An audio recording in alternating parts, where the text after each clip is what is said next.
탄핵이라는 어떤 비상한 정상적이지 그렇죠. 않은 국면에서 탄생됐던 정부잖아요. 네.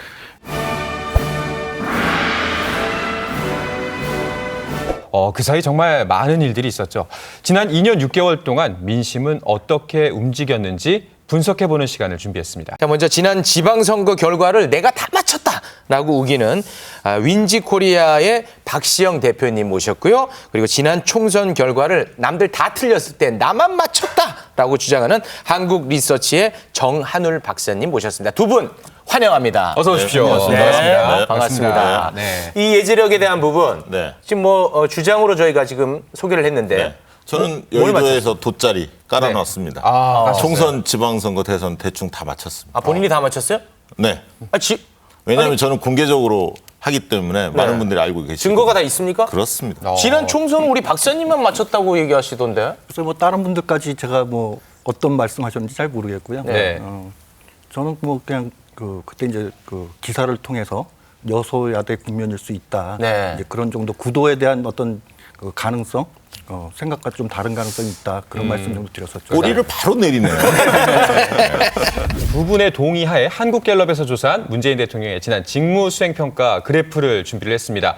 기간은 2017년 6월 첫 번째 주부터 2019년 10월 다섯 번째 주까지 조사를 쉬었던 기간을 제외하고 115주간의 평가를 취합했습니다. 이 자료에 대한 자세한 내용은 중앙선거 여론조사 심의위원회를 참고해 주시면 되겠습니다. 네, 저희가 여론조사 그래프를 준비를 했는데 사실은 이 그래프를 보고 이걸 어떻게 분석하느냐 이게 더 중요한 거 아니겠습니까? 네. 그래서 두 분의 시선 저희가 좀 만나볼 테니까요. 경쟁 시스템입니다. 네. 누가 더 설득력이 있는지 네. 저희가 지켜보도록 하겠습니다. 알겠습니다. 네. 출연료가 달라지겠군요. 네. 달라지죠? 그렇습니다. 네네. 네. 최우선 출연료를 좀 나눠드릴 겁니다. 네. 네. 기대하겠습니다. 자, 먼저 지방선거 족집계 박시영 대표의 시선 만나보겠습니다. 위풍당당하게 네. 걸어가시기 바랍니다. 네. 자, 기대가 큽니다. 어떤 분석을 내놓으실지. 어. 자, 네. 취임 초 네. 굉장히 지지율이 높았습니다. 그렇죠. 왜 높았을까요? 81%가 나왔었거든요. 네. 취임 석 달 동안의 평균을 내면 네. 저는 가장 중요한 게 준비된 대통령이었다.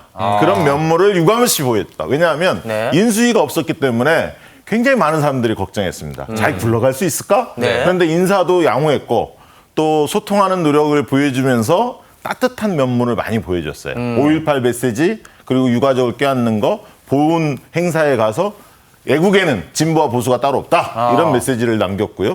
어린애들 앞에서는 무릎을 맞대고 눈높이에서 대화하고 이런 모습들을 보면서 참 멋있는 대통령이구나. 이런 느낌을 줬다는 생각이 듭니다. 그래서 지지율이 굉장히 높았던 거고요. 네. 쭉 근데 빠졌습니다. 쭉 빠집니다. 네. 이것은 허니문 효과가 사라졌죠. 허니문 효과가 사라지면 어떤 현상이 벌어지냐면 야당이나 언론에서 이제 매섭게 비판하기 시작합니다. 그렇죠. 네. 그렇기 때문에 이제 불만들이 쌓여가죠. 네. 근데 이때 결정적으로 무슨 일이 있었냐면 이 암호화폐, 이 규제에 관련된 논란이 이루어지면서 젊은 층들이 이탈을 합니다. 그다음에 이제 평창올림픽 때 남북 단일팀 네. 이 논란이 이어지면서 공정성 논란이 논란이 있었죠. 있었죠. 예, 예. 그때 네. 이제 상당히 지지율이 빠집니다. 네네. 그러다가 제1차 남북 정상회담 판문점 선언이죠. 네. 이때 이제 지지율이 올라가기 시작합니다. 그리고 4.27이었죠. 4.27이었고 그다음에 그 북미 정상회담 싱가포르에 열렸죠. 네. 연이어서 지방선거 압승을 합니다. 민주당이. 그렇기 때문에 지지율이 굉장히 다시 올라갑니다. 네. 그러다 다시 이제 쭉 빠지는데요. 쭉 빠집니다. 이때 빠질 때 중요한 게 최저임금 논란이 벌어지면서 이 경제정책에 대한 방향성 이거 관련해서 비판 여론이 많이 대두됐고요. 언론에 최저임금 얘기가 많이 많이 나왔습니다. 나왔죠. 네. 그다음에 이제 부동산 집값이 급등했습니다. 맞아요. 네. 그다음에 또 한 가지는 민주당이 압승을 했기 때문에 네. 견제를 해야겠구나. 견제 심리가 형성된 거. 견제 심리. 이것도 무시 못합니다. 그래서 지지율이 쭉 빠졌다가 다시 좀 빠집니다. 올라갑니다. 네. 왜 올라갔지? 이때는 왜 이때 올라갔죠? 또 뭐가 있었냐면 제가 한번 맞춰볼까요? 맞춰보세요. 북미 정상회담. 땡. 뭐 기분 나쁘게 땡 하세요. 이때는 뭐가 있었냐면 네. 판문점 선언. 아니 평양 선언. 평양회담이 있었어요. 2차 남북 정상회담. 그게 이제 3차인데요. 3차입니까? 예. 그다음에 9월 18일에서 20일까지 열렸던 평양 회담, 네. 남북 정상회담. 그게 굉장히 충격적이지 않았습니까? 감동적이었고 네. 천지에서 이렇게 손잡고 뭐 이런 게 보였지 않습니까? 아. 그러면서 추석이 이어졌죠. 그러면서 이때 굉장히 이제 지지율이 다시 오릅니다. 네. 그러다 다시 빠집니다. 이때는 왜 빠졌냐? 자, 정답. 정답. 북미 정상회담 베트남 결렬. 그건 그 뒤에고요. 뒤입니까? 네. 이때는 뭐냐면 경제 지표가 안 좋아졌어요. 아, 경제 지표가. 주가도 하락하고 굉장히 성장률도 떨어지고 이런 얘기가 나오기 시작했고 무엇보다 중요한 것은 대통령이 너무 이 평화 문제만 몰두하는 거 아니냐. 경제 소홀하는 거 아니냐. 민생에 돈 이런 떨어졌다. 지적이 많이 언론에서 제기했던 시점입니다. 야당의 공세도 매섭게 이어졌던 시점이었고요. 그러면서 지지율이 빠졌고요. 그러면서 이렇게 등락을 거듭했습니다. 네, 횡보하네요. 남북미 정상회담은 크게 영향을 못 줬고요. 가끔 이렇게 올라갈 때는 대통령이 민생 경제를 주력하면 지지율이 좀 소폭이나마 반등하는 이런 네. 모양새를 띄었고 마지막에 조국 정국 과정에서 일부 하락을 했습니다. 네. 그렇지만 크게 하락하지 않았던 이유는 촛불 집회를 통해서 지지층들이 견고하게 받쳐줬기 때문에 추가 하락이 없이 최근에 이제 조국 장관의 사퇴 이후에는 조금 반등하는 그런 양상을 띠고 있습니다. 네, 쭉 이렇게 설명하셨는데 네. 저 가운데 가장 중요하게 볼 수 있는 변곡점 하나를 짚으라면 그 요인을 본다면 아까 얘기했듯이 민생 경제가 악화되면 네. 아까 집값이나 최저임금 이럴 때 하락합니다. 민생 경제 영향을 받습니다. 그다음에 불공정 아까 단일팀 조국 정국 과정에서 불공정 문제가 이슈가 됐죠. 그러면 하락합니다. 네. 다만 상승할 때는 평화 이슈. 네. 평화라는 게 왜 중요합니까? 이 전쟁 공포로부터 해방되고 그다음에 북한 특수가 우리 경제의 활로다. 이거를 많은 국민들이 알고 계시거든요. 네. 평화가 상당히 중요한데 평화에 대한 진전이 생기면 지지율이 올라가고요. 그다음에 민생 경제에 대해서 대통령이 좀 중시하고 집중적 행보를 할 때 소폭 올라갑니다. 네. 이런 특성을 보이고 있습니다. 아유 말씀 고맙습니다. 잘 들었습니다. 네. 네. 박시영 우리 그- 대표님의 분석. 만나볼까요? 네. 우리 박사님의 이제 시선도 저희가 들어보아야 될 텐데 보기에 앞서서 평을 좀 한번 해주시죠. 어떻습니까? 뭐 잘하시네요. 잘합니까? 아, 네. 제법이에요? 아, 제법이랍니다. 제법. 네.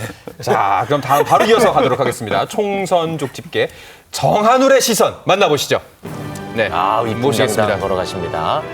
저 밑에 그 빨간 거는 부정 평가를 얘기하는 겁니까? 그렇습니다. 아, 네. 그 변곡점 지적하신 그 지점들은 뭐 저도 뭐 더 덧붙일 내용은 없을 것 같고요. 네. 조금 첨언할 내용, 네. 좀 놓친 내용, 뭐 이런 거 위주로 좀 말씀을 드릴 텐데, 말씀하신 대로 이제 초기에 이제 그 높은 지지율에서 1차로 이제 그 2018년 하반기, 17년 하반기 이제 지지율이 이제 하락을 하는데 이때 이제 그 허니문 효과의 어떤 그 사라지는 이제 네. 그런 어떤 결과도 있지만 사실은 이때 이제 1차 소득주도 성장 논쟁이 붙습니다. 아. 근데 이제 그런 어떤 그 민생 이슈가 처음에 이제 붙었을 때 네. 그 급격한 어떤 최저임금 상승에 대한 어떤 반대 여론이 생기면서 좀 이게 지지율이 빠졌었고요. 네. 근데 이 시기에 빠졌던 층들을 놓고 보면 사실은 이제 그 80%라는 건 사실 대한민국 국민 모두가 거의 모두가 이제 그렇죠. 지지를 한다는 얘기인데, 네. 그러니까 좀 반대 성향이 강한 이제 보수층이 이제 이 시기에 이제 좀 많이 빠졌던 것 같고요. 근데 이제 제자리를 찾아가는 거네요. 그렇죠. 이제 보통 이제 빠지는 순서를 보면 이제 반대 성향이 강한 층부터 그다음 중도층 네. 그리고 이제 마지막에 어떤 네, 지지층도 네. 이제 빠지는 이런 경향을 보여주는데, 근데 이제 좀 놀라웠던 게 말씀하신 대로 이제 그 평창 올림픽 전후로 특히 남북 정상회담 좀 예상치 못했던 어떤 그런 성과들을 만들어내면서 다시 이렇게 상승을 했죠. 네. 그러니까 이 시기는 사실은 그 빠졌던 보수층도 다시 상당히 돌아왔던 시기를 이제 볼 수가 있는 겁니다. 그런데 이제 이 시점부터 이제 급격한 이제 그 기울기를 가지고 이제 빠져나가는데요. 네. 요 기점이 언제냐면 사실은 그 6.4 지방선거, 지방선거를 거치면서 사실은 여당이 이제 압승을 했죠. 네. 네. 그러면 일반적인 생각이라면 여당이 압승을 했으면 그 다음에 계속 더 잘 나가야 되는 지지율이 올라가는 뭐 게 이런, 상식적이죠. 아니면 최소한 이제 그 유지를 해야 예. 되는데 빠졌던 게 이제 굉장히 이제 좀 특이한 이제 지점이었고요. 이유가 뭐죠? 아까 이제 그 민생 얘기와 이제 그 소득주도 성장 그거가 이제 연관이 되는데 사실 이 시기부터도 그러니까 국민들의 어떤 체감 경제는 이제 좀 나쁘다는 그런 인식들이 굉장히 늘어났었고, 네. 근데 워낙 이제 그 남북 정상회담 국면에서 성과가 이제 있다 보니까 사실은 그때까지는 이제 어쨌든 정부를 밀어주자 이런 분위기가 있었던 거고. 지방선거에서 이제 승리까지 하게 되면서 크게 이제 해주면서 이제는 좀 민생 문제로 돌아오라는 그런 어떤 여론의 기류가 생겼던 거죠. 네. 그런데 이제 계속 이제 뭐 정상회담 국면이 이어지면서 대통령이 너무 민생 문제는 소홀한 거 아니냐. 좀 이런 인식들이 생기면서 급격하게 하락을 했고요. 말씀하신 대로 이제 3차 정상회담 하면서 잠시 반등을 했지만 결국 이 시기는 그 2차 소득주도 논쟁 시기거든요. 또 역시 경제 예, 테마네요. 예, 그렇죠. 그러면서 사실은 이 지점이 굉장히 특이한 시기라고 네, 보여지는데 지지율과 부정평가, 긍정평가, 부정평가가 좀 이렇게 많이 엇갈리던 시기요. 예. 그러니까 사실은 이 시기에도 뭐 호재도 있고 악재도 있고 굉장히 변동이 있을 수 있는 시기였는데 굉장히 이제 안정적인 그 찬반 여론이 그러니까 균형을 맞춘 균형 국면의 어떤 시기라는 게 이제 특색인데 사실은 어쨌든 이렇게 급격한 지지율 하락 국면이 균형 국면으로 맞춰서 있었던 거는 문재인 대통령이 이 시점을 기점으로 해서 민생 문제에 이제 좀 전면으로 나서면서 소득주도 성장에 대해서도 그렇게 어려움이 있다면 뭐 속도 조절도 하고 좀 이런 어떤 좀 적극적으로 대응하는 모습들을 보였던 게 사실은 이제 더 추가 하락을 막고 균형 국면을 유지하는 이제 그런 어떤 뭐 분기점이 되지 않았나 이렇게 말씀드릴 수 있겠습니다. 그리고 이제 정한울 박사님이 생각하시는 가장 이거 쑥 들어오시면 안 되고요. 네네네. 가장 중요한 변곡점은 이제 평화 이슈와 역시 경제적 문제였다라고 보실 수가 있는 거군요. 네네. 네. 그런데 꼭 기점을 하나를 잡으라면 네. 저는 사실은 이 지방선거를 꼽고 지방선거. 예. 그러니까 지방선거 이전까지는 사실은 요 문재인 정부가 일반적인 기존의 정부들하고 좀 달랐던 건 사실은 임기 출발점도 달랐던 거는 탄핵이라는 어떤 비상한 정상적이지 그렇죠. 않은 국면에서 탄생됐던 그랬었죠. 정부잖아요. 네. 그러니까 국민들도 사실은 이제 그렇게 어렵게 이제 출발한 이제 정부기 때문에